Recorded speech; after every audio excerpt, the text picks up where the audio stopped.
Welcome to Brookdale Newsmakers, your source for what's happening in and around our campus. I'm your host, Sophia Parola. Brookdale's Associate Professor of Communication Media, Debbie Mura, is here to talk about her book, Stronger Than the Storm, based off experiences after Superstorm Sandy. Hello, Debbie. How you doing? Hi, how are you? I'm good. It's nice to see you again. You too. So tell me about Stronger Than the Storm. So Stronger Than the Storm is a young adult novel. It takes place in Silverton, New Jersey, which is a section of Toms River, which coincidentally is where I live. It is teenagers going through the aftermath of Sandy, not so much the storm itself, but the months to the full year after Sandy. And it's them dealing with a whole load of problems that come up because of Sandy. It's a lot about how their parents and their community is distracted trying to rebuild. And so these kids are kind of raising themselves. Mm-hmm. So it is a fiction book, but you live in Toms River, you've seen Superstorm Sandy, and I'm sure you've known people and yourself have gone through it. So a lot of the experiences and stuff you talk about in the book are a lot of that from personal experiences? It's not memoir made into fiction, so it's not my life per se, but I do have two children, and they were 15 and 17 at the time of the storm. And I was hearing the stories from my students at Brookdale and hearing students at my church talk about what they were going through. And so I was surrounded by these stories, which really impacted me, and I wanted to write from their perspective. That's great. I know a lot of people had a lot of trouble after the storm, during the storm, so it's amazing that we have this book that is taken from real stories. So what inspired you to donate the proceeds of this book to food pantries? So in the novel, People's Pantry in Toms River plays a part in the novel, which I don't want to give away, but there is a part of that in the book, and I wanted to give back to them. The People's Pantry in Toms River came about because of Sandy. And when they opened their doors, it was basically to help Sandy victims. And then they realized there was a huge need in Toms River already before Superstorm Sandy.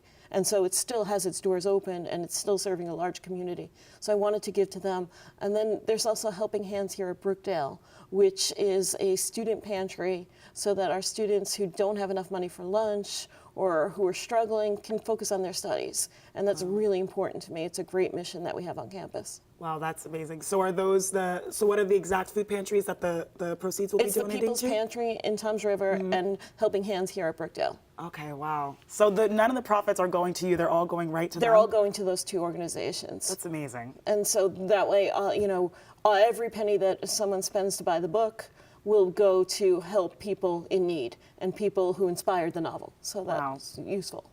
Absolutely. That's very, very beautiful for you to do. So tell me a little bit about the process of writing this book. How long did it take you? I started writing it in the spring of 2013. Sandy hit on October 29th, 2012. So just a few months later, I started writing. I was going through PTSD from the storm. Wow. And so it was my therapist who suggested that I write. Wow. And I remember going into therapy one day and saying, I'm going to write a novel.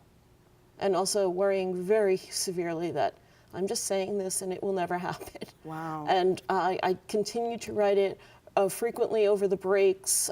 Sometimes, in my office hours, something would come to me and I'd write something down there, but mostly during the breaks I would be writing, and I would force myself to write on a writing day 1,000 words. And then when I was done with the first draft, which was after the summer of 2014, I was done with the first draft. And I gave it to 4 young people to read, 4 teenagers, to get their input. Then I rewrote. Then I gave it to 2 adult editors who were friends of mine. Oh my gosh. Then I rewrote, and then we polished, and there's the book. Oh my gosh. All of that work, and you're donating all the proceeds to people who need it, and that's extremely admirable. Well, I mean, when you write a novel, in fact, a lot of people who are writers, their whole process is about doing stuff internally and quietly by themselves. So this idea of having to go out and promote your book is terrifying for me. But I don't mind promoting the pantries. So it's forcing me to go out there and talk about the book, which is good for 2 reasons, because A, it'll get more money to these pantries, and B, I really felt I had something to say. I really felt this will be helpful to people who've been through this, and I want to get the book into the hands of people in Florida's Panhandle who are just coming up on their 1-year anniversary, and people in North Carolina who are coming up on their 1-year anniversary, because I think at that 1-year mark, that's where people are starting to say, I'm sure everyone is doing better than I am. And so at that 1 year mark, I think it's really important to have something like this to say, okay, I'm not alone. Everybody's going through this. Absolutely. It was therapy for you writing it. It'll be therapy for people reading it all over, not just people who were affected by Sandy. But that's so amazing. So last but not least, we only have a minute. We're wrapping up. Can you tell me where people could purchase this book so that they can donate and help out these food pantries? Sure, absolutely. It is available on Amazon.com. It's available in the paperback version as well as on Kindle. And if you have Kindle Unlimited, you can read it just for free. If for Brookdale students, you can pick it up in the bookstore for $10 or $15 for community and faculty staff. It's also available in Silverton, in Toms River, in the Silverton Pharmacy. So, I mean, there are places to get it, and even if you hate the novel, every penny is going to a good cause. Absolutely. Absolutely. Well, thank you so much for telling us about the book. Thank you for writing this book and sharing these stories, and I wish you the best of luck. Thank you so much. To learn more about Brookdale, please visit our website at brookdalecc.edu. Purchase Stronger Than the Storm and help out these food pantries. We'll see you next time on Brookdale Newsmakers.